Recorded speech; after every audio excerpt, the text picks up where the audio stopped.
Today, pride parades wind through city streets with rainbow flags waving high.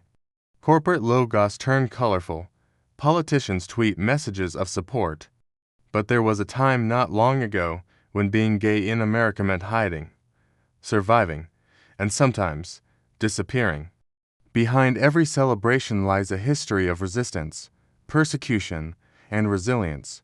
It's a story not just of rights, but of erasure and of those who refuse to be erased. This is America's forgotten LGBTQ history. A history of whispers turned to marches, of closets turned into battlefields, of people who changed the course of civil rights, but whose names are often left out of the books. The invisible years from much of the 20th century, LGBTQ Americans lived in silence. Homosexuality was criminalized in every state. It was considered a mental illness by the American Psychiatric Association until 1973. A single accusation could cost you your job, your family, even your freedom. Gay bars and clubs were frequently raided by police. Patrons were arrested, beaten, publicly outed in newspapers. To be queer was to live in fear of being found out, of being alone. And yet, even in this darkness, people found each other. Secret networks of community formed underground, often centered around bars, churches, or art spaces. They created chosen families when their biological ones turned away. They fought to exist in a world that refused to see them. The Lavender Scare during the 1950s, while America hunted communists in the Red Scare, it launched another, lesser-known purge, the Lavender Scare. The federal government viewed LGBTQ+ people as security risks. Why? Because they could supposedly be blackmailed into revealing state secrets. But that wasn't the real reason. It was homophobia, wrapped in patriotism. President Eisenhower signed Executive Order 10,450 in 1953, banning anyone suspected of sexual perversion from working in the federal government. Thousands of LGBTQ+ workers were fired, outed, or pressured to resign. Their careers were destroyed, their lives shattered. Frank Kameny was one of them, an astronomer with a Harvard PhD. He was fired from his federal job in 1957 simply for being gay. But instead of staying silent, he fought back. Kameny took his case all the way to the Supreme Court, though he lost. Still, he went on to become one of the most vocal gay rights advocates of the time, organizing pickets outside the White House years before Stonewall. The Lavender Scare didn't just impact individuals, it erased a generation of professionals, educators, and public servants. And it sent a chilling message: you don't belong. The spark, Stonewall, the 1960s were a decade of rebellion, civil rights marches, anti-war protests, and student uprisings. But for LGBTQ+ people, public resistance was still rare. That changed on the night of June 28, 1969. At the Stonewall Inn, a gay bar in New York City's Greenwich Village, police once again tried to raid and arrest. But this time, the patrons fought back. For 6 nights, riots erupted in the streets, led by drag queens, transgender women, street kids, and people of color. The Stonewall Uprising became the spark that ignited a movement. Marsha P. Johnson, a black trans activist and sex worker, became one of the most visible figures of that night and the years that followed. Alongside Sylvia Rivera, a Latina trans activist, they co-founded Star the Street Transvestite Action Illusionaries to support homeless LGBTQ youth. Stonewall was not the beginning of LGBTQ resistance, but it was a turning point. It transformed quiet networks into loud demands. The next year, the first Pride March took place on the anniversary of the riots.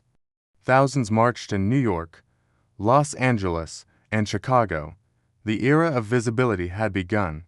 The fight expands throughout the 1970s and 80s. The LGBTQ+ rights movement grew, but so did the backlash. In 1977, Anita Bryant, a former beauty queen and singer, launched the Save Our Children campaign in Florida. She pushed to repeal local anti-discrimination laws, falsely claiming that gay people were dangerous to children. Her campaign succeeded in overturning protections and inspired similar efforts across the country. At the same time, LGBTQ+ people were organizing like never before.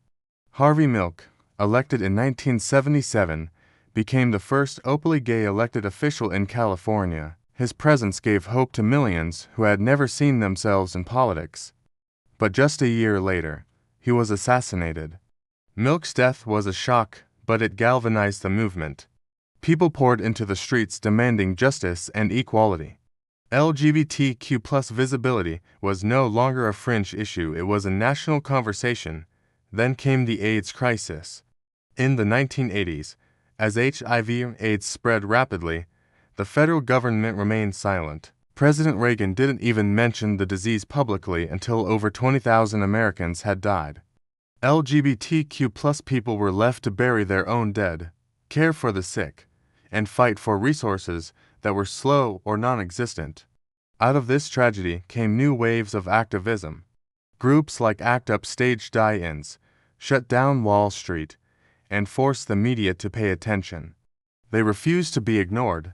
They turned mourning into anger and anger into action. The pioneers history forgot, while names like Harvey Milk and Marsha P. Johnson have entered the public consciousness. Many LGBTQ pioneers remain largely unknown.